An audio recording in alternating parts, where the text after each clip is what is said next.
A Rússia dominou a discussão política desta semana, a começar por uma ameaça à segurança dos Estados Unidos.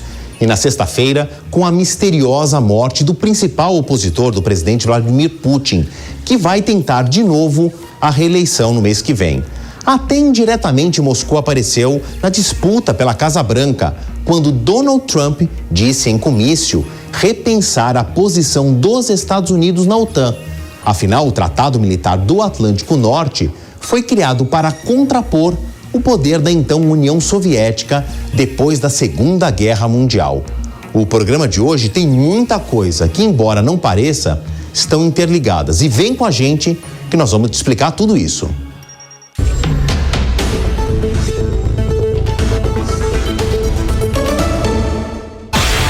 Olá, excelente sábado, é muito bom te encontrar por aqui.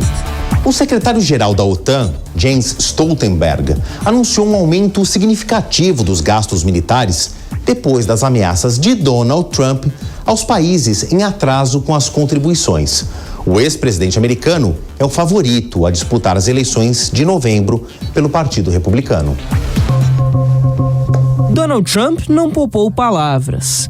Em discurso de campanha na Carolina do Sul no último dia 9, o ex-presidente e atual pré-candidato pelo Partido Republicano afirmou que não iria proteger países inadimplentes na OTAN. Na quarta-feira, questionado sobre a fala, Trump manteve a posição. Segundo o empresário, em um eventual novo mandato na Casa Branca, ele pretende, inclusive, encorajar a Rússia de Vladimir Putin a atacar membros do bloco que não estejam com as contas em dia. O posicionamento reverberou mal entre líderes internacionais. O chanceler da Alemanha, Olaf Scholz, contestou e pediu que aliados não relativizem a chamada defesa mútua para não favorecer a Rússia. Um comunicado emitido pela inteligência da Estônia também amplificou os temores. Segundo o governo de Tallinn, o Kremlin estaria se preparando para atacar o Ocidente em uma operação a longo prazo, dobrando a presença militar em zonas de fronteira com países da OTAN. Em pleno ritmo eleitoral, Joe Biden respondeu às ameaças. Para o democrata, o comentário de Trump é tolo, vergonhoso, perigoso e anti-americano. Contestado pela gestão da crise na faixa de Gaza entre Israel e Hamas, o atual presidente americano tenta mostrar uma posição contrária ao rival e uma postura que deixe longe a possibilidade de isolacionismo. A aliança também reagiu. O secretário-geral, Jens Stoltenberg, anunciou um aumento significativo nos gastos militares. Segundo o chefe da organização, neste ano, 18 dos 31 países devem cumprir com a meta de destinar 2% do PIB para o orçamento do setor. A expectativa é de que o financiamento em 2024 seja 6 vezes maior que em 2014, quando apenas 3 membros cumpriram com a meta. Os resultados foram elogiados pelo Departamento de Estado americano, que disse ver um avanço na situação.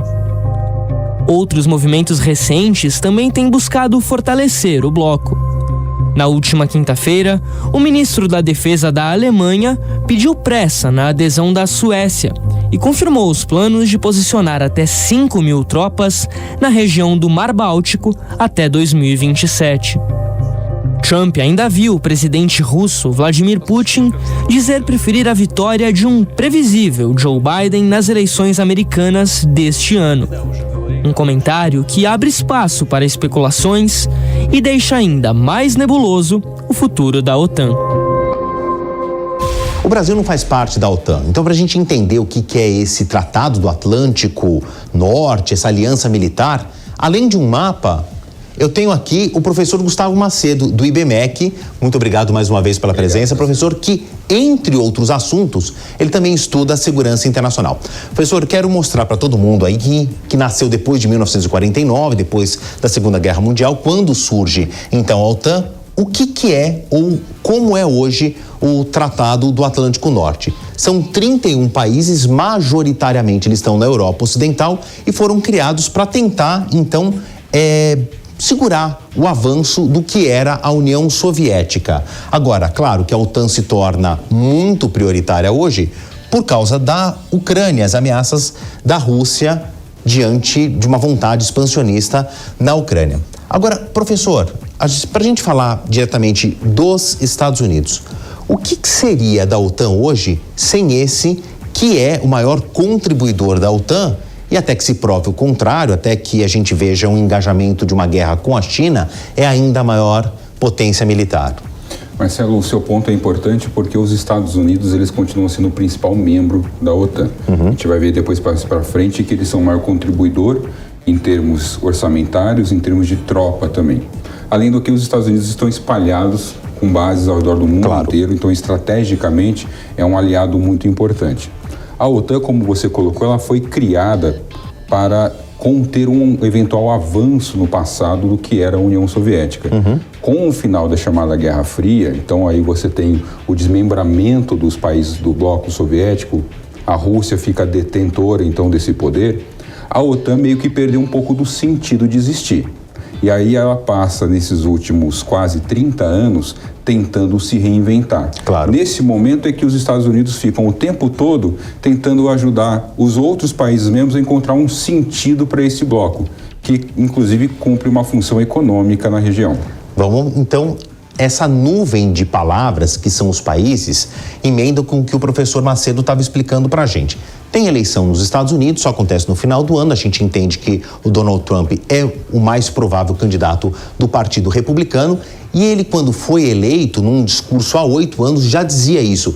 Os Estados Unidos, numa posição de polícia do mundo, custa muito para o orçamento doméstico, para o cofre público do americano. E o que ele quis dizer agora num discurso na Carolina do Sul é: os outros países que não têm o compromisso de dedicar pelo menos 2% do PIB para a OTAN, que faz parte da Carta de Compromissos, pesa ainda mais para outros países, a exemplo dos Estados Unidos, que colocam quase 30% do seu orçamento anual em defesa, seja com a OTAN ou seja na defesa própria do seu território. Agora, professor, de novo, a gente vê a Polônia aqui e usando o mapa, entendemos que o antigo Pacto de Varsóvia, que era a versão soviética da OTAN, foi criado com o nome de uma cidade na Polônia. Com o fim da União Soviética, a Polônia muda de lado. Claro que ele se sente hoje, a Polônia se sente ameaçada depois do que a Rússia tem feito com a Ucrânia. Aqui a Geórgia, que está na lista de entrada da OTAN, deve pensar, será que eu sou a próxima Ucrânia nessa história?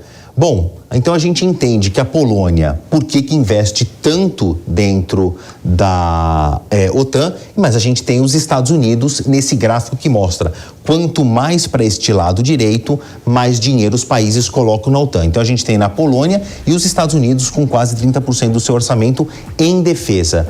Professor, esse discurso hoje do Donald Trump, ele faz sentido? Embora os Estados Unidos sofram ameaças não só da Rússia, mas de outros países, a exemplo do terrorismo que vem do Oriente Médio, sem falar da migração que vem do sul ali dos Estados Unidos.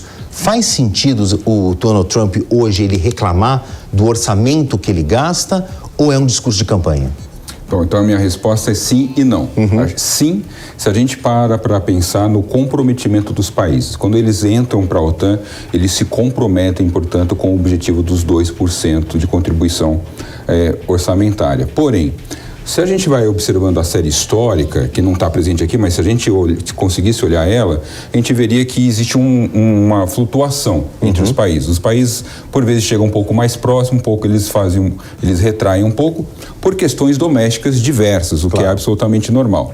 Os Estados Unidos sempre se mantêm historicamente como o principal centro de financiamento da OTAN. Por quê?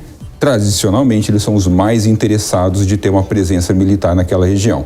Então, sim, faz sentido a reclamação dos americanos, não só do Trump, mas dos americanos de modo geral, de que os outros países não estão tão comprometidos e de que eles estão aí, como a gente chama no jargão das relações internacionais, eles estão surfando, ou de carona no comprometimento militar dos Estados Unidos e financeiro. Não, por que também não faz, agora o outro lado, por que não faz tanto sentido? Porque tem uma questão de custo-benefício. Os Estados Unidos, eles são os que mais investem, mas também são os que mais se beneficiam. Com os que mais que se beneficiam, porque eles têm presença num território que não é deles. A Alemanha, por exemplo. Tem uma base militar famosa dos Estados Unidos na Alemanha, eles estão militarmente presentes, além do que uma boa parte desse dinheiro que é destinado para a OTAN alimenta a indústria militar norte-americana. Claro. Então os próprios norte-americanos, eles estão pedindo, olha, é melhor vocês colocarem dinheiro, porque esse dinheiro vai acabar entrando dentro do meu próprio orçamento doméstico. Então os americanos, eles têm por um lado o direito de reclamar, por outro lado tem outras questões políticas. E depois a gente pode avançar no que você disse, tem a questão que a gente não pode esquecer, estamos em ano de campanha nos Estados Unidos. Perfeitamente. Agora, o Donald Trump fala o seguinte, é muito caro essa defesa? Claro, é muito caro o que eu ponho dos Estados Unidos na OTAN? Sem dúvida. Só que a gente não pode tirar deste novíssimo componente, claro, é um personagem antigo, mas que voltou com força total agora nos últimos 2 anos, em guerra com a Ucrânia, a Rússia. Porque a Rússia também voltou ao panorama do noticiário internacional, como eu falei no começo do programa, pelo seguinte, esta semana, nos corredores de Washington, começou um zum, rame-rame, um barulho, até que a Casa Branca e o Departamento de Estado vieram a público, disseram e falaram um pouco. Olha, existe uma ameaça detectada por nós, americanos, que parte da Rússia e envolve o espaço. Talvez uma capacidade nuclear entre Rússia, espaço e aí o alvo dos Estados Unidos. Quer dizer, tudo muito nebuloso, só que a gente conectando os pontos, chegamos ao que foi, na Guerra Fria, chamado Projeto Guerra nas Estrelas, que não tem nada a ver com a série de filmes do George Lucas. É esse grande cenário de uma defesa que sai da atmosfera. Satélites posicionados no espaço, isso não é teoria, isso foi colocado na prática a partir dos anos 80, uma capacidade dos Estados Unidos de identificar mísseis saindo de um território hostil, obviamente naquela época era a União Soviética, e uma capacidade de resposta dos Estados Unidos para interceptar um eventual míssil, uma eventual ogiva nuclear ou qualquer vetor de ataque ainda no espaço, com satélites capazes de fazerem essa leitura fora da atmosfera terrestre. Essa é a explicação do projeto Guerra nas Estrelas. Agora, o que os Estados Unidos disseram e não deixaram muito claro, o que seria essa ameaça?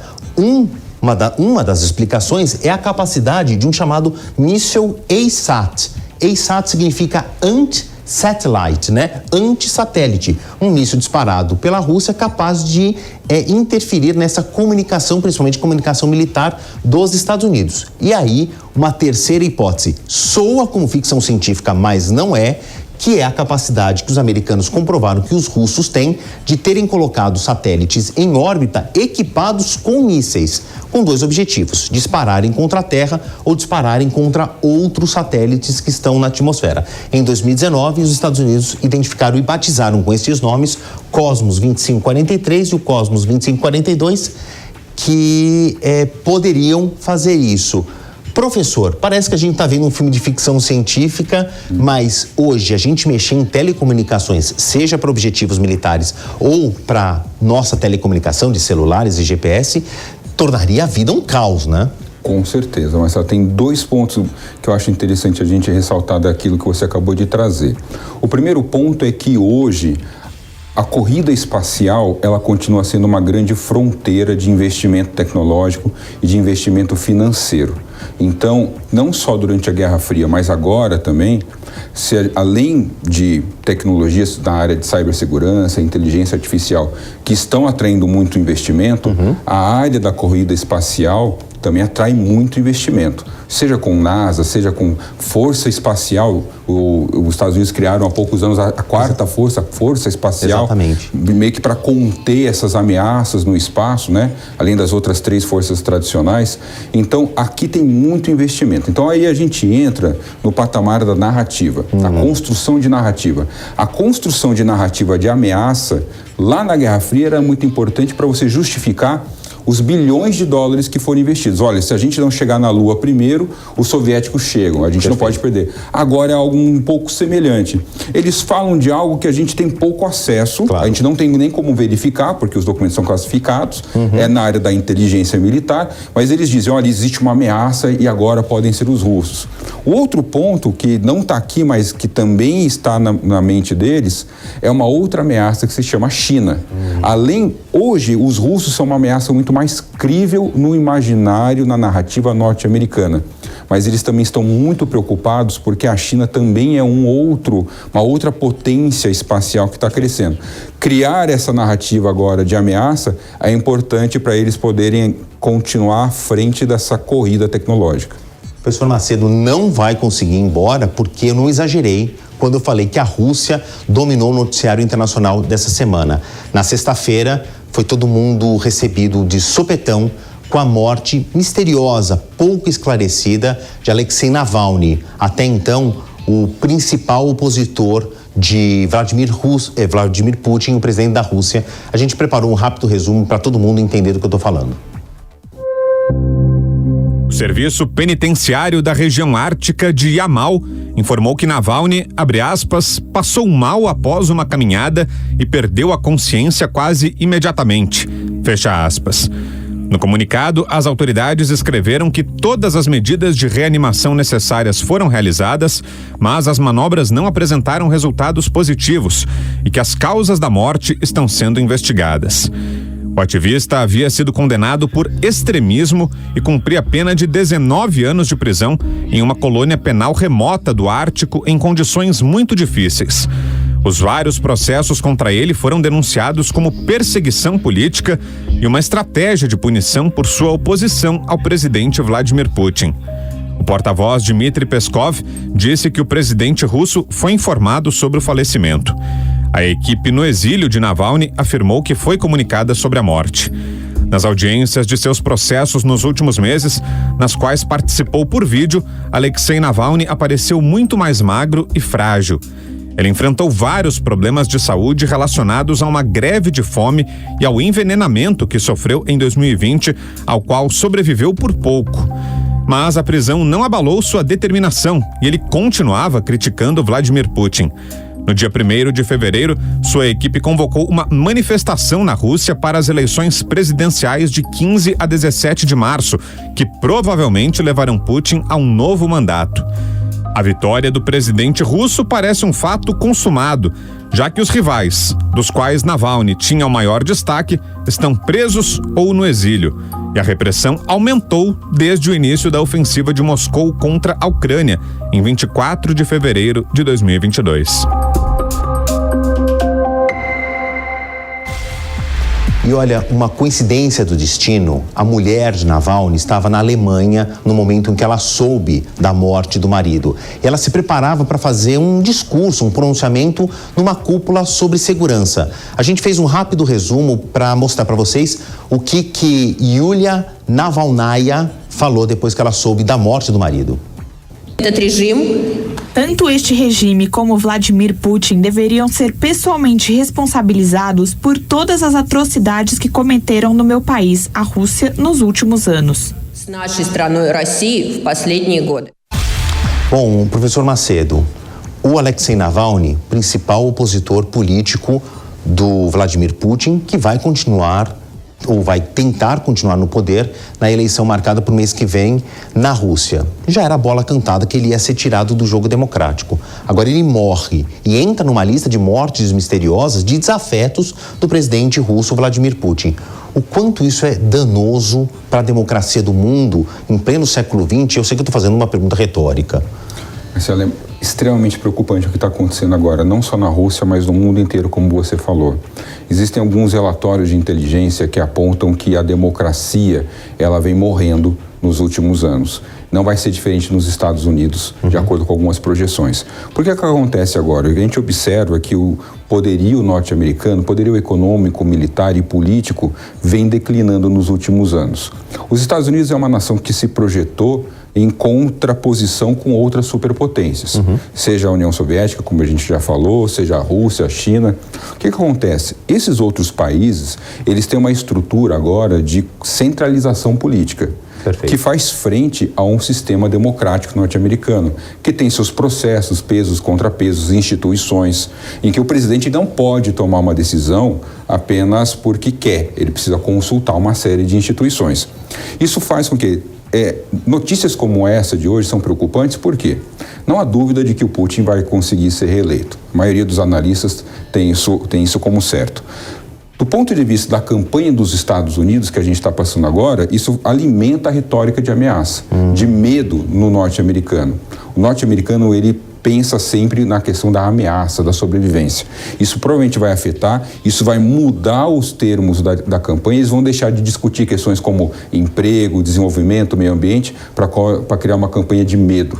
E aí o medo leva ao surgimento de estados autoritários. Professor Macedo, muito obrigado. Lhe convido a terminar aqui conosco no estúdio o resto do nosso programa, porque eu tenho outros assuntos a tratar. Obrigado. Tanto a política externa quanto a diplomacia brasileira estão sendo colocadas à prova. Lula lidera uma comitiva do governo federal que busca novos negócios na África. A primeira escala da viagem foi no Egito, país que faz fronteira tanto com Israel quanto com a faixa de Gaza. E o presidente manteve firme a posição do Itamaraty quanto à solução de 2 estados. Lula discursou na Liga dos Estados Árabes, na capital egípcia, Cairo. Falando a uma plateia majoritariamente islâmica, o presidente brasileiro voltou a defender uma solução para o conflito iniciado pela agressão do Hamas e que já se arrasta por 4 meses. A tarefa mais urgente é estabelecer um cessar-fogo definitivo que permita a prestação de ajuda humanitária sustentável, desimpedida e a imediata e incondicional liberação dos reféns. Depois de citar a necessidade do auxílio à população que ficou presa no fogo cruzado, Lula levou o pronunciamento para o palco da política externa e deixou clara a opinião da diplomacia brasileira quanto ao reconhecimento das composições de estados para os 2 lados da guerra. O professor de Relações Internacionais da FAAP e da FGV, Vinícius Rodrigues Vieira, vai além e destaca eventuais excessos do discurso do presidente, principalmente estando em um território que participa como coadjuvante de um conflito que envolve cada vez mais agentes.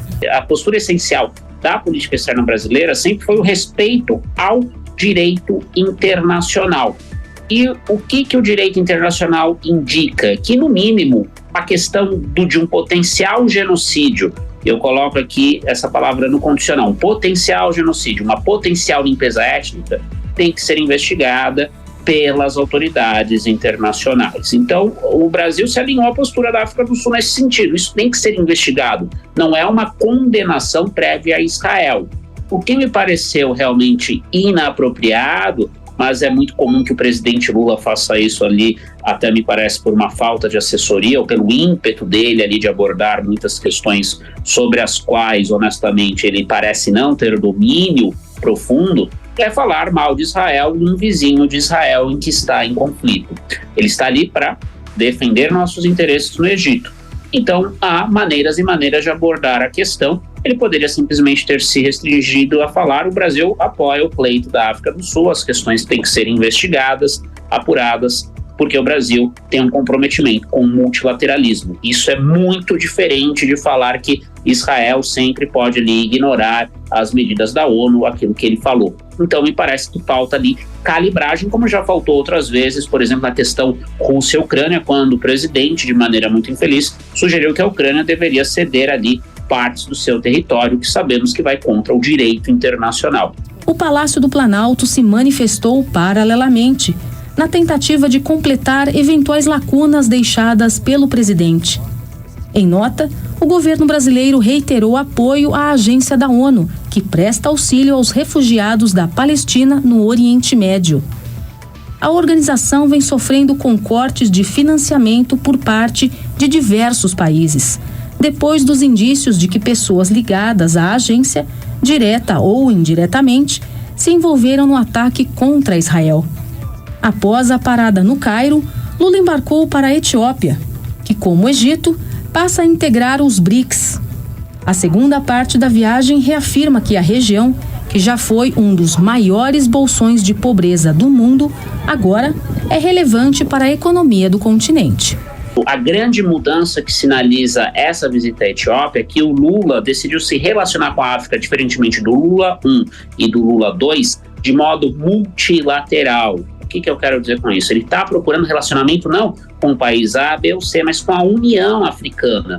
E isso é muito relevante, porque busca-se ali uma relação institucional com o continente como um todo. E a União Africana representa os 54 países independentes, nações soberanas da África. Eles buscam ali resolver os seus problemas por conta própria. Então, nada mais legítimo do que fazer isso, como o próprio presidente Lula fez, buscando incorporar a União Africana ao G20, ir na Etiópia para abrir ali os trabalhos da União Africana, é um caminho muito interessante. E conto aqui, resumidamente de bastidores, diplomatas já ali da época do Lula 1 e do Lula 2 criticavam essa abordagem bilateral.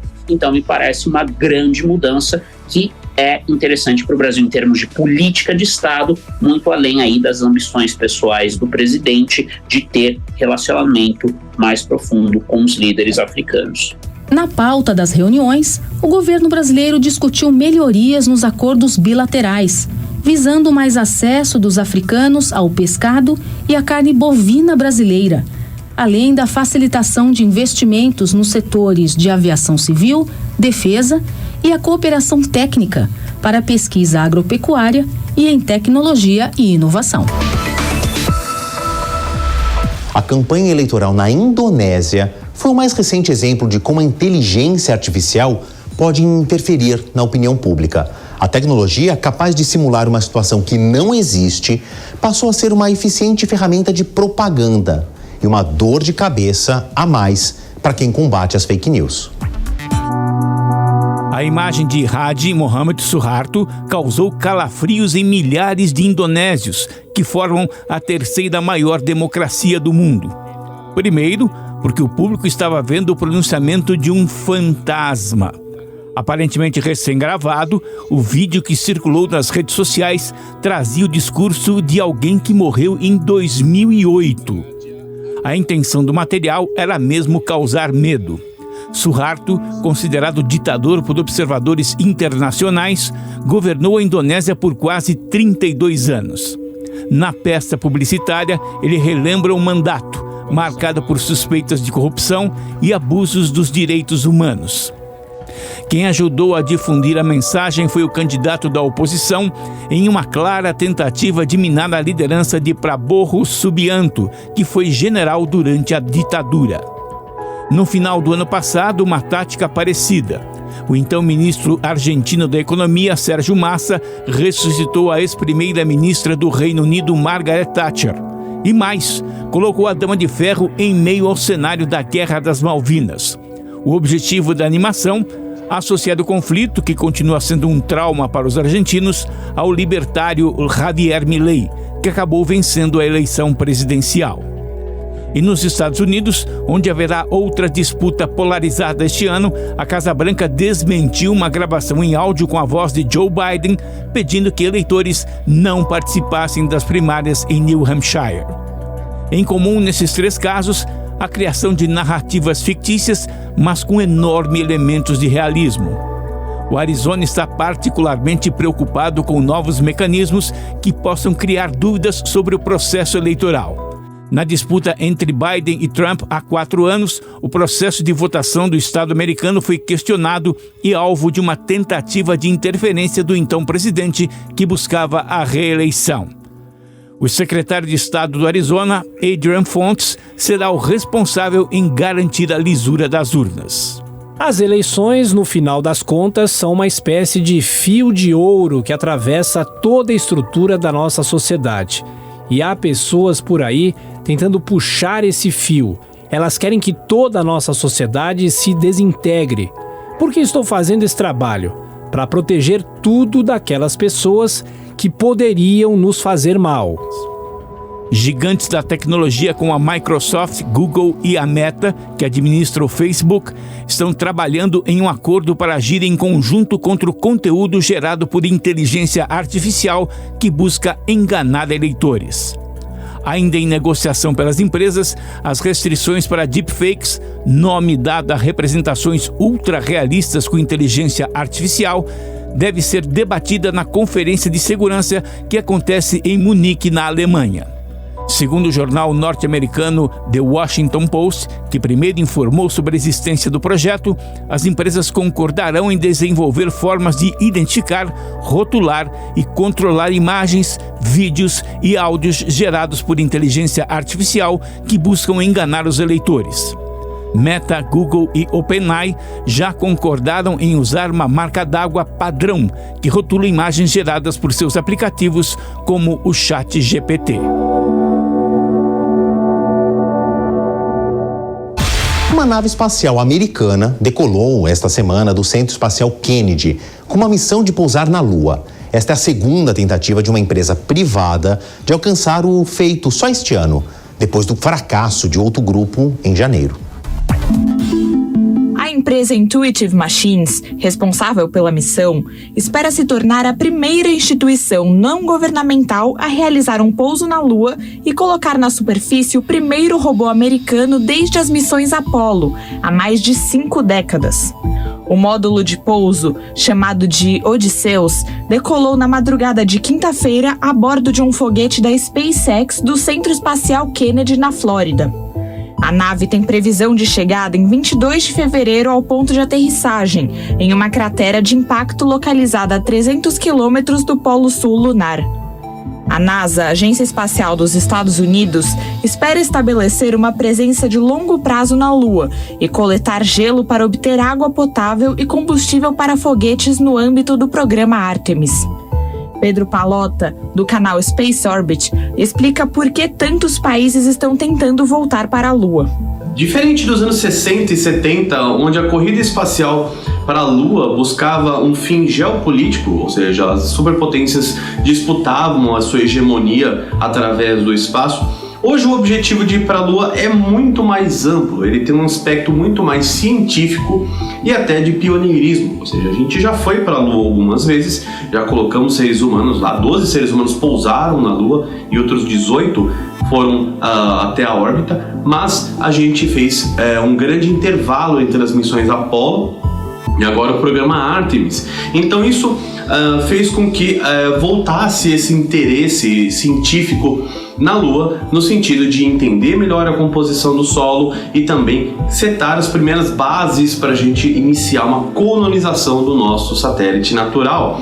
Algo que é extremamente difícil, caro e perigoso, mas com a tecnologia que nós temos hoje as coisas são muito mais fáceis do que eram há 50 anos. Afinal, temos espaçonaves mais seguras e também com maior confiabilidade ao longo do tempo, ou seja, a NASA vem numa atuada muito forte para o programa Artemis com o foguete deles, o SLS, o Space Launch System, que voou em 2022 e agora voa de novo em 2025, junto com empresas comerciais como a SpaceX, a Firefly, entre outras, que vão desde a parte de lançamento de foguete, a parte de pouso de astronautas na Lua, até landers, que a gente chama aqueles veículos que aterrissam, e também aqueles que vão passear pela Lua, chamados de rovers. Então, o objetivo hoje é diminuir custos para poder aumentar a quantidade de missões que são feitas. Ou seja, uma missão para a Lua antigamente que custava alguns bilhões, hoje pode custar um pouco menos. E isso faz toda a diferença, que quanto mais barato forem essas missões, mais terá investimentos e mais trabalhos científicos vão poder ser feitos. Então a gente precisa entender melhor a composição da Lua, saber quanta água tem ali, quanto que a gente pode extrair dessa água, porque é um item fundamental para uma futura exploração. Também esta semana, a Rússia lançou uma nave de reabastecimento para a Estação Espacial Internacional. Este é um dos poucos projetos do país com os Estados Unidos que prossegue, apesar das tensões entre os dois com a guerra na Ucrânia. A nave transportou combustível, equipamentos para experimentos científicos e alimentos para a tripulação da estação, atualmente integrada por 7 pessoas, 3 cosmonautas, 2 astronautas americanos, um dinamarquês e um japonês. O Jovem Pan Internacional dessa semana fica por aqui. Gostou? Quer rever? Basta ir até a página da Jovem Pan no YouTube, que tá tudo lá. Os meus agradecimentos a uma enorme equipe de pessoas que me ajudou a fazer esse programa que você acabou de ver, mas que não aparecem aqui na frente das câmeras. E a minha promessa de voltar na semana que vem com um programa especial sobre os 2 anos da guerra na Ucrânia. Tchau, até lá. A opinião dos nossos comentaristas não reflete necessariamente a opinião do Grupo Jovem Pan de Comunicação. Realização Jovem Pan News.